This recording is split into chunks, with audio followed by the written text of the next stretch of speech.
We had been trying for a baby for nearly a year. Every month, Emma would watch the tests anxiously, and every month, her disappointment would grow heavier. I wanted to be there for her, to reassure her. But slowly the pressure started to shift. Her frustration turned into blame. One evening, after another negative test, she threw the stick into the trash and turned to me, her face twisted. "Maybe the problem isn't me," she snapped. "Maybe it's you. Maybe you're infertile." The word hit me like a slap. I tried to stay calm. "Emma, we don't know that. There are tests we can do." But she wasn't listening. She stormed out of the bathroom, muttering under her breath about wasting her time. I brushed it off at first. Stress can make people say cruel things, I told myself. But over the next few weeks, it got worse. She would make offhand comments at dinner, roll her eyes when friends asked about kids, even joke about me needing to get checked in front of her sister. The final blow came one Saturday night. She told me she was going to have a girls' night with her friend Rachel. I stayed home, ordered takeout, tried to distract myself with a movie. But at midnight, a mutual friend texted me a photo from a downtown bar. Emma, sitting on a man's lap, kissing him like she'd never kissed me in months. My heart stopped. I called her immediately. She didn't pick up. I called again, voicemail. By the third call, she finally answered, her voice slurred and annoyed. "Mark, stop blowing up my phone. I'm out. Don't wait up." I hung up without a word. My hands were shaking, but not from sadness this time. It was something darker, a fury I'd never felt before. If she wanted to humiliate me, she had no idea what I was capable of. The next morning, Emma came home hungover, smelling like cheap perfume and cigarette smoke. She barely looked at me as she kicked off her shoes and collapsed on the couch. "You're mad, aren't you?" she mumbled, eyes half closed. I stared at her. "You were with another man last night." She opened one eye, smirked. "Oh, so now you're spying on me? Maybe if you could actually get me pregnant, I wouldn't have to find someone who could." Something inside me snapped. I didn't yell. I didn't throw anything. Instead, I nodded slowly and walked out of the room. She thought she had won, that she had broken me. But all she had done was give me clarity. That day, I started gathering proof. I reached out to the friend who had sent me the photo and asked for everything: videos, timestamps, names of people who were there. He didn't hesitate. Turns out, Emma wasn't exactly subtle. There were half a dozen witnesses who saw her flirting, grinding, and eventually leaving with the guy. I saved everything to a folder, then called her parents.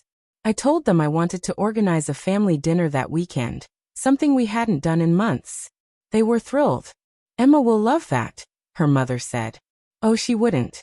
The night of the dinner, Emma dressed up like nothing had happened. She even kissed my cheek on the way out the door, maybe thinking her cruel words had been forgotten. At the restaurant, the whole family was there, her parents, her sister, even her cousin visiting from out of town. Everyone was laughing, ordering appetizers, catching up. Emma was in her element, smiling and chatting like the perfect wife. And that's when I stood up. "I'd like to make a toast," I said, raising my glass. The table went quiet, all eyes on me. Emma smiled nervously. "This past year has been hard," I began. "We've been trying to have a baby, and it's been emotional. But I just want to thank everyone for supporting us." I set my glass down, pulled out my phone, and connected it to the restaurant screen, the one looping background music videos. In seconds, the photo appeared, followed by the videos of Emma with the other man. Gasps filled the table. Emma's face went pale. Emma shot to her feet, her chair scraping across the floor. "Turn that off," she shouted, her face flushed deep red. But no one moved. The room was silent except for the sound of her own voice echoing back at her. Her father stared at the screen, then at her, his jaw tightening. Her mother covered her mouth, horrified. "This is fake," Emma yelled. "This is AI. Mark is trying to humiliate me."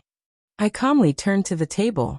"Actually, this is footage taken by people who were at the bar. Timestamped. Verified. I even had it forensically checked. So no, Emma, this isn't AI. This is your reality." Her sister shook her head. "Emma, tell me this isn't real." Emma looked around, panicked, but no one came to her defense. Not one person. "You called me infertile," I said quietly. You mocked me when we were supposed to be building a family together. You lied, cheated, and then blamed me for it. Her father spoke next, voice cold as ice. Emma, you need to leave. Right now. She tried to argue, but her mother grabbed her arm and pulled her toward the door. No one stopped them. When the door shut behind them, the table was still silent. Finally, her cousin muttered, "Good for you, man." I sat back down, shaking but calm. For the first time in months, I could breathe. That night, Emma called me over and over, begging to explain, to work things out. I didn't answer. I packed her things into boxes, left them by the door, and had the locks changed the next morning. When she came by, mascara running down her face, she begged me to reconsider. Emma, I said, my voice steady. We were supposed to be a team, and you chose to betray me in the cruelest way possible. There's no coming back from that. I shut the door. Months later, I finalized the divorce. I focused on myself, therapy, gym work. The pain faded, and for the first time in years, I felt free. The infertility tests? They came back fine. There was nothing wrong with me.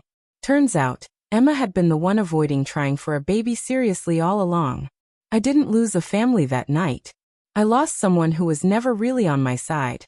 And that was the best thing that ever happened to me.